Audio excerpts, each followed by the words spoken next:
जी नमस्ते दोस्तों, कैसे हैं आप लोग देख रहे हैं मेरा channel R by yoga kidney health diet life. और मैं एक किडनी ट्रांसप्लांट रेसिपिएंट हूँ, जैसा कि आप सभी को पता है। तो मैं बताना चाहूँगी कि ये वीडियो मैं नाइट में बना रही हूँ। और क्वेश्चन क्या है कि क्वेश्चन पूछा गया है क्रेटिनाइन के ऊपर, कि किडनी ट्रांसप्लांट के बाद उनका क्रेटिनाइन बढ़ा हुआ है तो क्या उनको बायोप्सी करानी चाहिए या नहीं। तो मैं अपना एक्सपीरियंस शेयर करूँगी कि उन्होंने पूछा था कि क्या मेरा क्रेटिनाइन ऐसा बढ़ा हुआ आया था और क्या मैंने किडनी की बायोप्सी फिर से कराई थी कि नहीं कराई थी।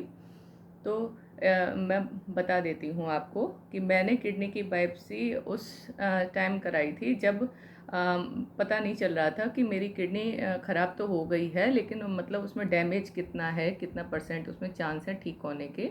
तो उस समय बायोप्सी कराई गई थी किडनी की। और जब किडनी ट्रांसप्लांट हो गया था उसके बाद किडनी की बायोप्सी कराने के लिए सजेस्ट किया था डॉक्टर ने। लेकिन मैंने नहीं कराई थी क्योंकि मैं बहुत ज़्यादा उस टाइम डर गई थी, क्योंकि मेरी स्टोरी और लोगों की स्टोरी से थोड़ी अलग थी। तो मेरे बहुत सारे ऑपरेशन पहले से ही हो चुके थे और 2-3 बायोप्सी ऑलरेडी हो चुकी थी। तो मुझे ना बहुत ज़्यादा एक डर बैठ गया था, और जैसे ही कोई सर्जरी का नाम लिया जाता था तो मैं रोने लगती थी। मुझे इतना ज़्यादा पैनिक हो गया था उस टाइम। तो मैंने जब ट्रांसप्लांट होने के बाद मैं रूम में शिफ्ट हो गई। उसके बाद जब फिर से बायोप्सी का ऑप्शन आया तो मुझे नहीं कराना था। मेरा बिल्कुल क्लियर था कि मुझे नहीं कराना है, अब जो इसमें होगा वो देखा जाएगा। तो उस समय क्या था, क्रेटिनाइन 1.5 या 1.7 रहा होगा, मुझे ठीक से याद नहीं है अब। तो जब मेरे ट्रांसप्लांट तुरंत ही हुआ था, जब मैं आईसीयू में थी, तुरंत ही जब मेरा ट्रांसप्लांट हुआ था तब मेरी वैल्यू 0.8 आई थी। उस टाइम डॉक्टर बोले थे कि आपकी किडनी बहुत अच्छे से वर्क कर रही है। उसके बाद थोड़ी थोड़ी वैल्यू बढ़ने लगी थी। तो कभी कम होती है, कभी ज़्यादा होती है, ये सब कॉमन है, चलता रहता है। और फिर उसके बाद में जब रूम में शिफ्ट हुए थे, फिर जो 3 दिन में 3-3 दिन के अंतर में जो ब्लड सैंपल्स लिए जाते हैं क्रेटिनाइन और टेक वैल्यू मतलब देखने के लिए डॉक्टर देखते हैं, उस हिसाब से मेडिसिन आपकी बैलेंस की जाती है। तो तब क्रेटिनाइन काफ़ी अप एंड डाउन होता था। ज़्यादातर सभी लोगों का होता है, डॉक्टर खुद बताते हैं कि मतलब स्टेबल होने में काफ़ी टाइम लगता है।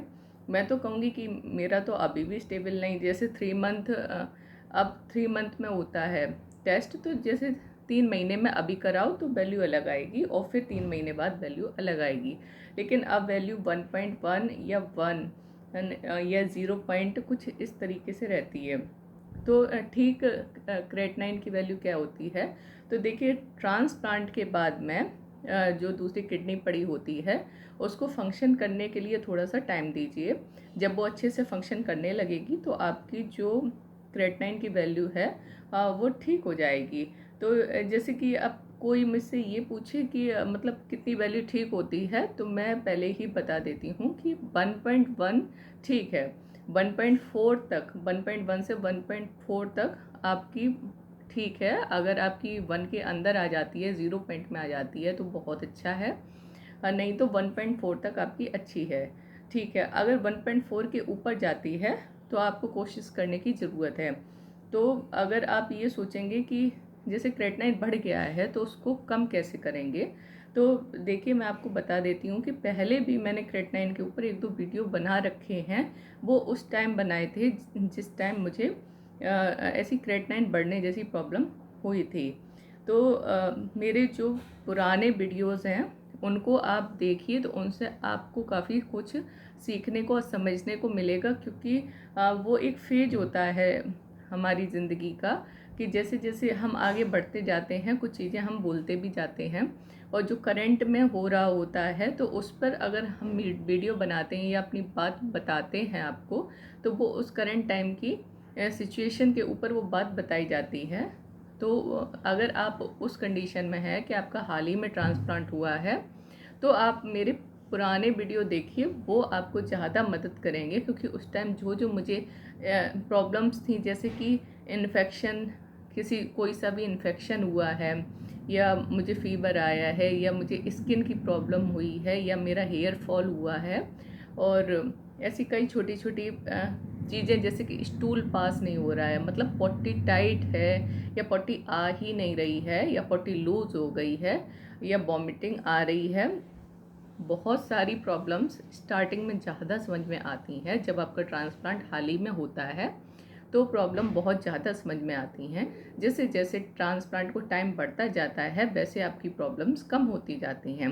करीब 1 साल के बाद में प्रॉब्लम्स काफ़ी कम हो जाती हैं। और कोई मुझसे कहे कि मैम आपका फेस थोड़ा स्वेल किया है, तो मैं बता देती हूँ कि हाँ, थोड़ी सी स्वेलिंग है। ये तब होती है जब आप रेस्ट नहीं कर पाते हैं, तब फेस पे स्वेलिंग आ जाती है। अगर आप 1 घंटा भी सो लेते हैं तो फेस पे स्वेलिंग नहीं आती है। तो हम लोग बात कर रहे थे कि क्रेटिनाइन की, तो यही मैं कहना चाहूँगी कि अगर आपको अपना क्रेटिनाइन ठीक रखना है किडनी ट्रांसप्लांट के बाद, तो आपको एक स्वस्थ दिनचर्या का पालन करना पड़ेगा।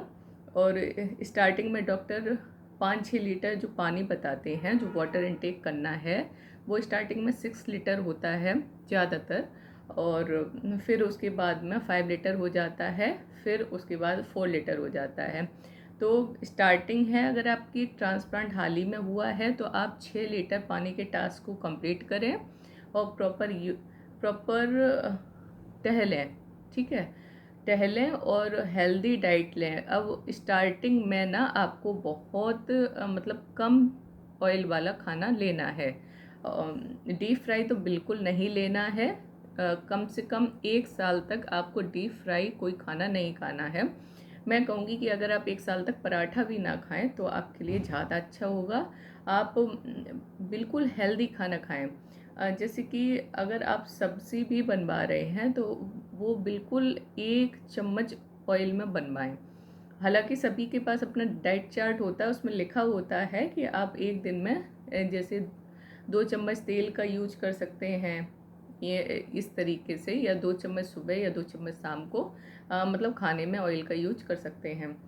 मेरा जो डाइट चार्ट था उसमें सब कुछ लिखा हुआ था। मैंने उसको पूरा 1 साल तक तो बिल्कुल देख देख के फॉलो किया था, क्योंकि स्टार्टिंग में डर बहुत ज़्यादा होता है कि कहीं मेरी किडनी रिजेक्ट ना कर जाए। तो अगर आपका क्रेटिनिन बढ़ा हुआ है तो कईयों रीजन होते हैं शुरुआत में।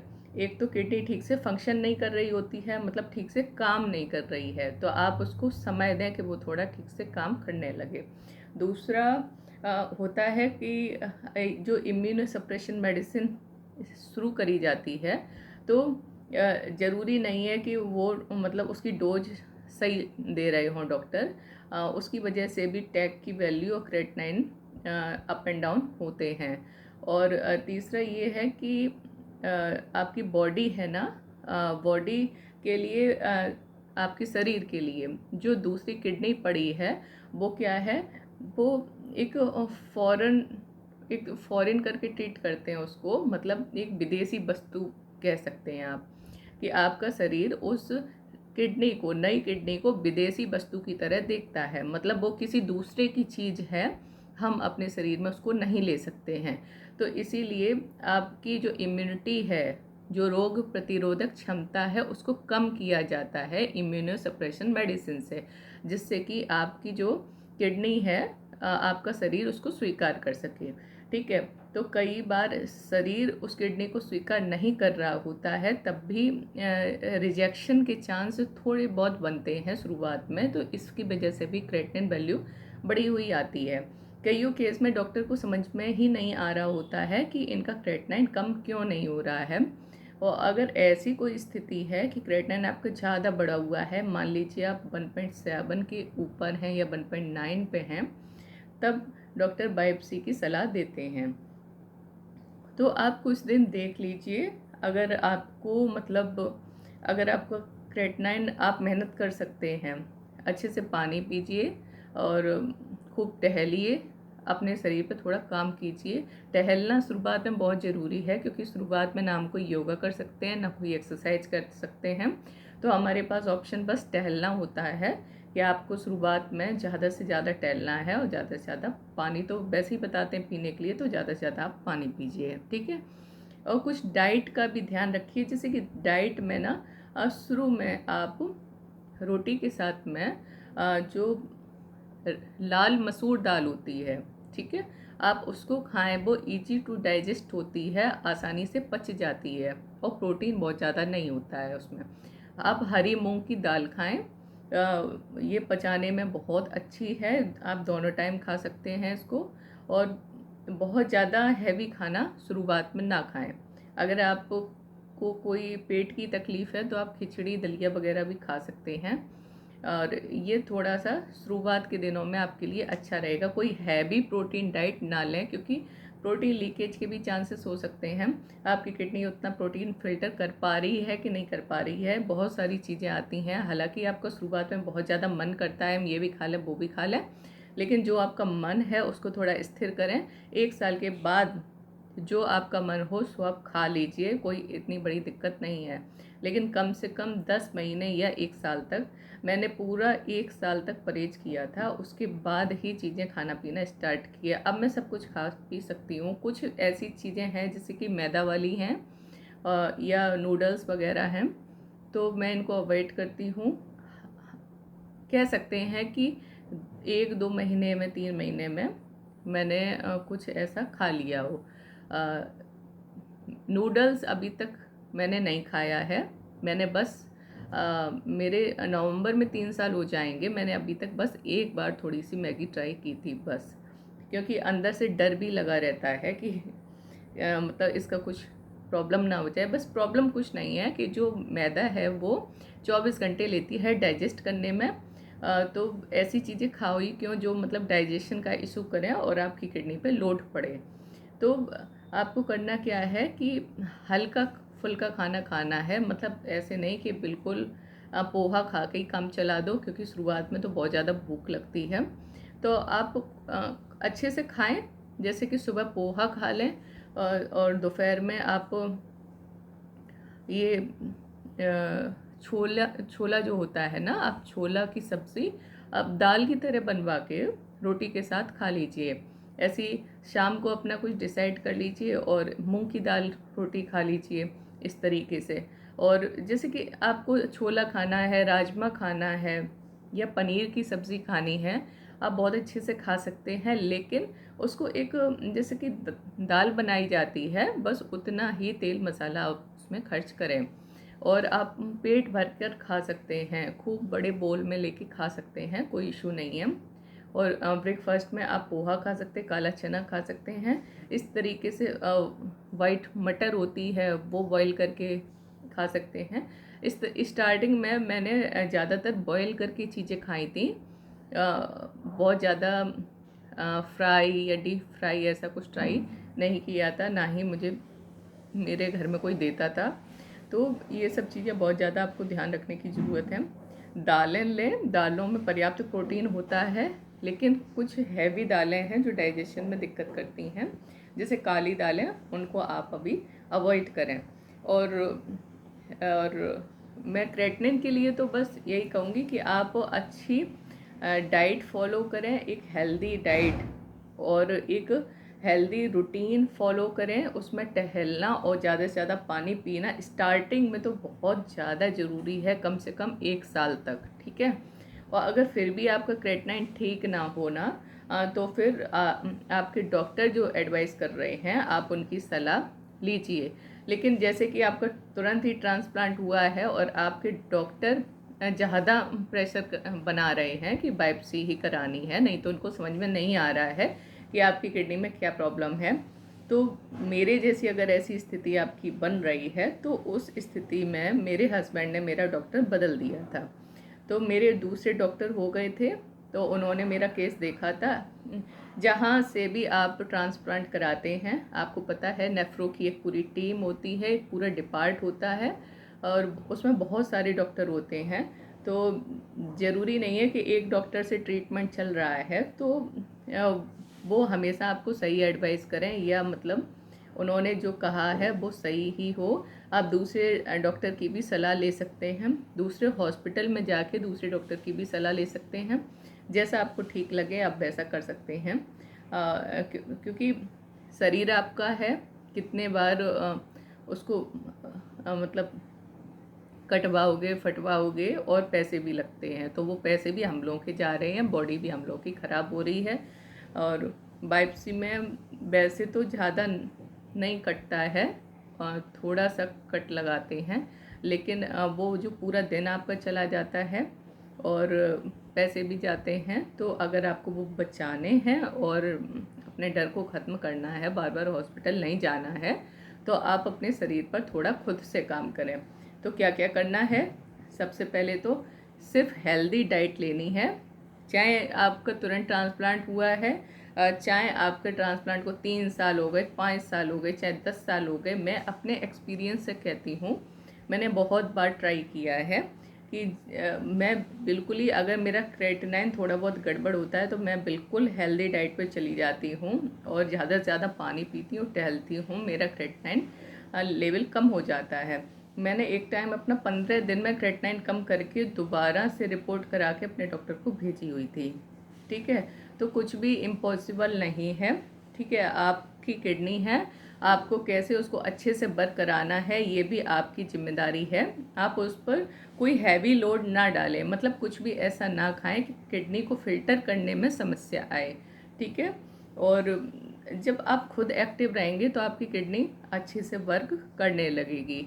भले ही तुरंत हुआ हो ट्रांसप्लांट या 10 साल हो गए हों, बेड पर पड़े ना रहें, ज़्यादा से ज़्यादा एक्टिव रहें, एक्टिविटी करें, तो आपकी किडनी कह लो, किडनी स्वस्थ रहेगी, शरीर के और ऑर्गन्स भी अच्छे रहेंगे। देखो क्या होता है कि जैसे कि किडनी फेलियर हैं या ट्रांसप्लांट वाले हैं तो अदर ऑर्गन फेल होने की चांस भी बनते हैं, क्योंकि लिवर जैसे कि फैटी लिवर हो सकता है, हार्ट की प्रॉब्लम हो सकती है और बहुत सारी प्रॉब्लम लग जाती हैं, अदर ऑर्गन फेल होने के चांस रहते हैं। इसलिए ही कहा जाता है कि अपने वजन को ज़्यादा ना बढ़ने दें और ज़्यादा से ज़्यादा एक्टिव रहें।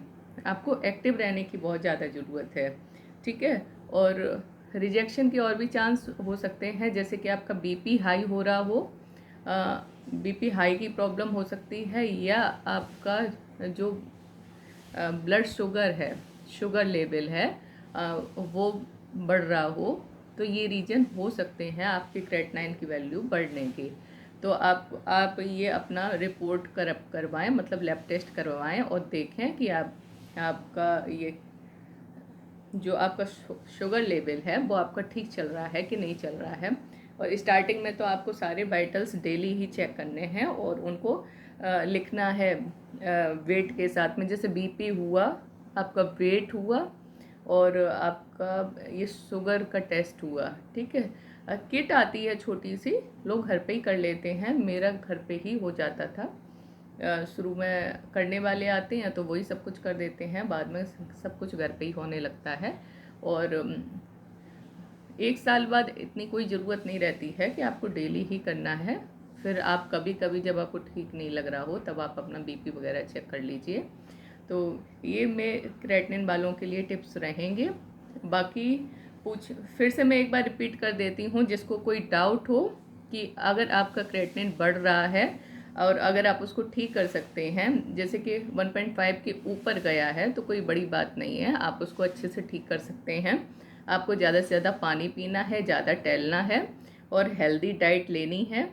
जैसे कि मैंने पहले ही बताया था, दालें वगैरह खाएं, ऑयली स्पाइसी फूड बिल्कुल भी ना खाएं। ठीक है, ईजी टू डाइजेस्ट खाना खाएं और तुरंत का बना हुआ गर्म खाना ही खाएं। इन्फेक्शन के चांसेस रहते हैं स्टार्टिंग में बहुत ज़्यादा, तो ये सब चीज़ें आपको फॉलो करनी हैं।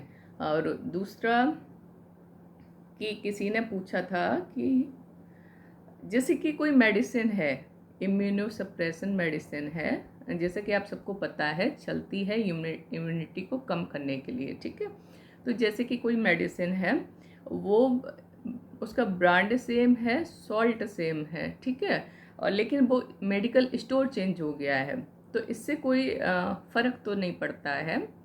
या कोई इशू तो नहीं है, तो मैं बिल्कुल कहूँगी कि इससे कोई इशू नहीं है। अगर आपकी मेडिसिन सेम है, मतलब उसका नाम सेम है और सॉल्ट सेम है, तो उससे कोई फ़र्क नहीं पड़ता है। ठीक है, मेडिकल स्टोर किसी से भी ले लो। वैसे ज़्यादातर लोग तो जो डॉक्टर सजेस्ट करते हैं, जिन लोगों को बताते हैं, आप उनको डीलर कह सकते हो, या जो भी जो मेडिसिन प्रोवाइड कराते हैं कंपनियों से। ठीक है, ज़्यादातर लोग उनसे लेते हैं। तो जिनका तुरंत ही ट्रांसप्लांट हुआ है, अगर उनको पता नहीं है, तो आप अपने हॉस्पिटल या मेडिकल स्टोर से लेने की बजाय उन लोगों से लीजिए जो डॉक्टर बताते हैं, या आपको ना बताया हो तो आप अपने डॉक्टर से पूछिए।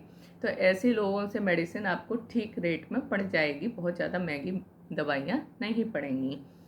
और दूसरी बात, फ़र्क तब पड़ता है जब ब्रांड बदल जाता है। ठीक है, कंपनी बदल जाती है दवाई की, फ़र्क तब पड़ता है। अगर ऐसी कंडीशन बनती है तो आप अपने डॉक्टर से सलाह लें, उनको बताएं कि मेरी कंपनी का, मेरी दवाई जो है, जैसे टेक्ट्रोलिमस है, उसका नाम बदल गया है। ठीक है, ये दूसरी दवाई दूसरी कंपनी की मुझे मिल रही है, तो अब मुझे क्या करना है। तो आपके डॉक्टर उस मेडिसिन को भी mg जो सेट करी जाती है, और आपके डॉक्टर उस मेडिसिन को भी एडजस्ट कर देंगे कि उन्हें 2 mg चलानी है, कि 1.5 चलानी है, कि 1 चलानी है। और फिर वो 1-2 बार आपका टेस्ट करा के देखेंगे, और वैल्यू उनकी सेट हो जाएगी कि आपकी कितनी मेडिसिन चल रही है। तो ये भी कोई बड़ा इशू नहीं है। लेकिन हाँ, जब भी मेडिसिन बदले, मतलब ब्रांड का नाम बदले, ठीक है, तो जैसे किसी की टेक्रोलिमस है, किसी की टेक्रोग्राफ है, किसी की बायोमास है, इस तरीके से, तो जब भी नाम बदले ना, तो आप अपने डॉक्टर को ज़रूर बताएं, जो भी आपके डॉक्टर हों।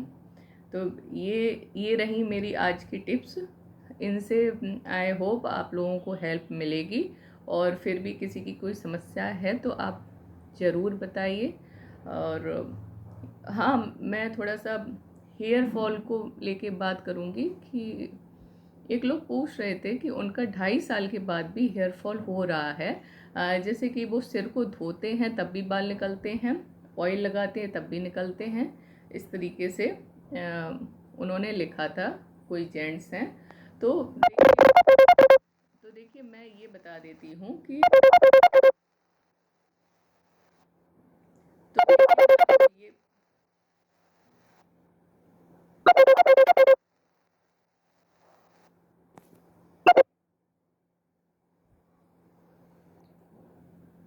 तो देखिए मैं आपको ये बता देती हूँ कि अगर आपका हेयर फॉल हो रहा है, तो जल्दी मेरा एक लेंदी वीडियो आएगा इस पे, जिस पे मैं डिटेल में आपको बताऊंगी, और उसमें प्रोडक्ट्स भी बताऊंगी कि आपको कौन से प्रोडक्ट यूज़ करने हैं और कौन से नहीं। और मैं काफ़ी थोड़े इसेंशियल ऑयल्स भी जो मैं यूज करती हूँ वो भी आपको बता दूंगी, जिससे कि जेंट्स हैं हों चाहे लेडीज़ हों, सभी को बहुत ज़्यादा हेल्प मिलेगी। तो इसेंशियल ऑयल्स के ऊपर, और कौन सा शैम्पू आपको यूज़ करना है, तो मेरा बहुत ही जल्दी वीडियो आएगा, मैं कोशिश करूँगी बनाने की। हाँ, बस मैं सभी लोगों को बता देती हूँ कि प्लीज़ कोई मेडिसिन ना खाएं हेयर फॉल रोकने के लिए, कि बाल झड़ रहे हैं तो कोई दवाई चला लें। कोई दवाई नहीं चलानी है, कोई मेडिसिन खानी नहीं है बस। ठीक है, थोड़ा सा पेशेंस रखें, और बाकी अपने बालों का ध्यान रखिए, धीरे धीरे अच्छे हो जाएंगे। ठीक है, नमस्ते।